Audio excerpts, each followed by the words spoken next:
basically, because of COVID-19. So right now I'm at the Tower Club here in Fort Lauderdale, the top club, business club in Fort Lauderdale, and a lot of people's businesses have been beat up. So I go into the mindset of what it's required to power through, and ideas, and then actual practical applications. And because of that, I'm launching a course too. I'm developing a course, how to live rent and mortgage payment free. Wow, that is awesome. That's what everybody needs. Everyone needs that course. Yeah, they all do. They all do. Yeah. We all do. So now I know that our largest demographic of viewers and listeners come from Europe, right? And so people who are living in Europe would listen to your podcast in order to learn how to generate wealth by investing in America, right? And especially how to protect their wealth by investing in America. Okay, because the banks in Europe are paying nothing. The economy is not really growing, so they can move that wealth to the United States and have it grow, especially right now. Wow, that's beautiful and amazing and necessary. So if you got it like that and you're ready to invest and protect your money, you better look up Nelson. And all of these podcasts you can find anywhere you listen to podcasts, Apple Podcasts, Spotify, Google Cast, Overcast, Radio Free Public. I don't know, like everywhere. Pretty much. So just, you can look them up by name and you can find these shows so that you can listen and learn from their great guests. So Victor, we're ready for you now. Are you good with your sound? I can't wait to share what you're doing. Can you hear me now? Yes. Perfect. Okay, good. So what I was saying was that this must be the longest intro you guys have ever done in the show. And yeah, and I'm so excited to be here. So last week I could walk with shorts and sandals just like Nelson, but this week I'm in London. I won't try that at all because it's very cold. So I am from Nigeria, broadcasting from Nigeria as well. But right now I'm in London. The time is 8 p.m. Same time with Simon and Carla. And my podcast is Diaspora Entrepreneurs, where I bring the reason why I started the show in the first place was because when I was working and I saw people from the African and Caribbean background doing their 9 to 5. They basically have no time with their kids. So I said, okay, there must be something that we can actually do. So I started sharing stories of African diasporans, Caribbean diasporans who are entrepreneurs, who've found a lifestyle of freedom. So I hear those stories, people who go to work and have this aspiration of like changing their lifestyles and have more time with their family. So that's why I started this show, the Diaspora Entrepreneurs Podcast. That's a really beautiful mission, actually. Awesome. Yes. Right? What do you think about that, Gloria? I love it because that's why we are here, to help other people. Like the greediness and the power and the things that we are used to, that needs to be end, and helping people to grow and be able to be prosper. If everybody's prosper, everybody, if everybody helps everybody will be prosper. And what you're doing is awesome, because how many people are like that, like sitting down, like you said, Victor, 9 to 5, don't have no time for the family. So it's very awesome, that mission that you have. I like it. Yeah, I agree. I mean, I think it's a trap, that 9 to 5. I mean, Yes. It's like, what do they say? I think I've read in a couple places, it's like almost like modern day slavery, right? Yes, Just keeping you chained to a cubicle, keeping you chained to a desk. It's become more and more enforced that you need to work overtime, and you're doing 3 and 4 jobs instead of the one job that you were hired for. And people are going to work they're living in misery. They're just there to collect a check. They're doing jobs because they have to do them out of desperation, not because they derive any pleasure from them.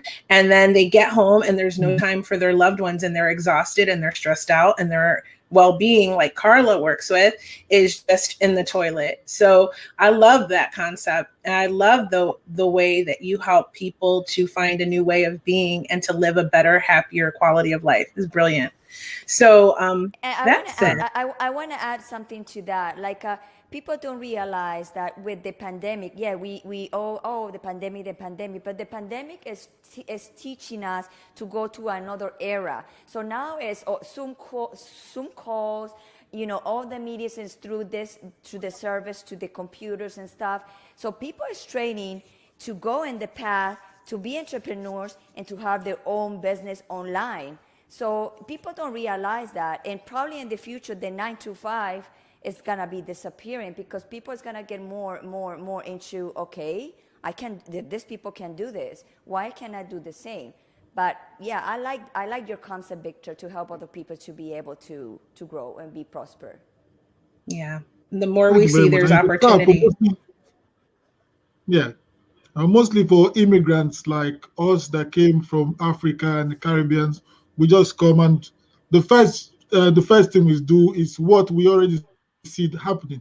So if it's nursing, we just go into nursing. If it's construction, whatever it is, we just go, regardless of our life's ambition. So I think people should start looking at the COVID. Gloria, you're right. The COVID has really shifted the narrative for people to start looking towards new ways of living their life. Yes.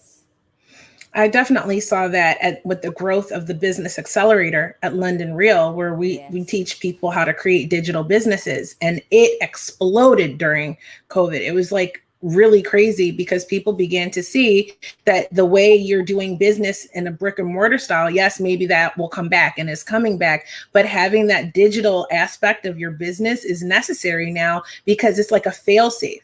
The people who were able to continue to work online or shift quickly into a digital format had the most success during the pandemic, and even had an opportunity to see growth. So, I mean, it's just everything has changed now. But I'm sure we'll be seeing more of that, like you said, Gloria. So now that we know who everybody is, and you can see how talented and special they are, I want to open this up sort of to like a discussion. Okay. And our topic today is going to be, as you know, toxic masculinity and femininity. So my first question for all of you, and whoever wants to answer first, just click in and we'll respect that. What do you think toxic masculinity and or femininity is? Anybody? Here, I'll jump on that question. So, I mean, for me, this is kind of like the world according to Nelson, right? For me, it is the extremes of femininity and masculinity. For example, it could be a man who he disregards the boundaries of women. Or heck, even children, right, or even other people. But generally, I would say it's towards the opposite sex, kind of disregarding those boundaries right there, and it's the acceptable boundaries. So, for example, in the workplace, it could be instead of a "Hey, honey," which isn't really that bad. It's the slapping on the behind kind of thing, or locker room talk in open. That to me would be touching or going into the toxic masculinity. Toxic femininity to me is basically character assassination by the females on other females. It's character assassination. Okay, I'll just lay it out that way. So that's what it is for me. What about you, Carla? What do you think? Yeah, I like to always think of things outside the box as well. So I was trying to think about masculine and feminine as traits within the individual as well. So when you're talking about toxic femininity, it doesn't necessarily have to be a woman that's manifesting that. It can also be a man, and vice versa. Toxic masculinity can be expressed by a female. So when we're talking about toxic femininity, we'd be talking about things that are excessively feminine in nature. So I think of things like being a bit of a doormat, being too soft, too wishy-washy, all over the place, because feminine energy is kind of curves and waves, and it's able to change and pivot, and it's not so rigid. Masculine energy is a bit more rigid, a bit more firm. And so if you're too feminine or you're toxically feminine, you don't have a backbone, you don't have any values, you don't stand for anything, you're easily pushed over. And that kind of it works in harmony with toxic masculinity, in the sense that if you're too masculine, you're too rigid, you have no empathy, you're super goal driven to the complete oblivion of anything else that's going on around you, and what you want, you're going to go for it no matter what, no matter who it destroys, even if it destroys you. So like Nelson said, it's those extremes of masculine and feminine nature, but I think it's important to remember that it's not always manifested masculinity in a man and femininity in a woman. It can be in all of us. And if we look at ourselves in the times when our lives are not successful, quite often it's as a result of this toxic masculinity or toxic femininity. Like when I said about burnout, burnout is caused by toxic masculinity. So even if you're a woman and you have a burnout, it's because of too much masculine behavior or too much masculine driving for goals and not taking care of yourself, and the more delicate or feminine side of your nature. So it's kind of a bit balanced, I think. Wow, that's a good point. You looked interested in that statement, Gloria. What do you think? I'm 100% agree with Carla about that, because going to a personal experience, I have a lot of masculine energy and I need to balance my feminine energy. And like Carla says, sometimes I'm too rough and I notice that. So I need to balance the masculine energy, because I could be a masculine toxicity over the feminine, because I do have feminine, but not too strong like the masculine. And yes, like what she said, it's not about a woman or man. It's about what is more into what kind of personality we are into. Like we have too much masculine, too much feminine. In my case, I have too much masculine and I have to always match down a little bit the feminine to be able to be balanced. Yeah, I definitely agree with that. I think that it's because we both carry them both, and when you're out of balance, it can go so far as toxic. You can be just out of balance and not be toxic, but if you go too far to one extreme, then it can become toxic. And you know what? I'm really glad that we have both female and male perspectives, because we do have some women that watch the show, which we're so grateful for, but usually we have a lot of guys. So I'm really excited to have the guys' perspective as well, since our audience is largely male. So Simon, what do you think about it? You're muted, honey. I can't hear you. So hearing what everyone's saying, what brings to mind is, even if I use myself as an example, most of my career or jobs have been heavily male, whether it's security, military, or construction. So there's going to be a lot of masculinity, a lot of,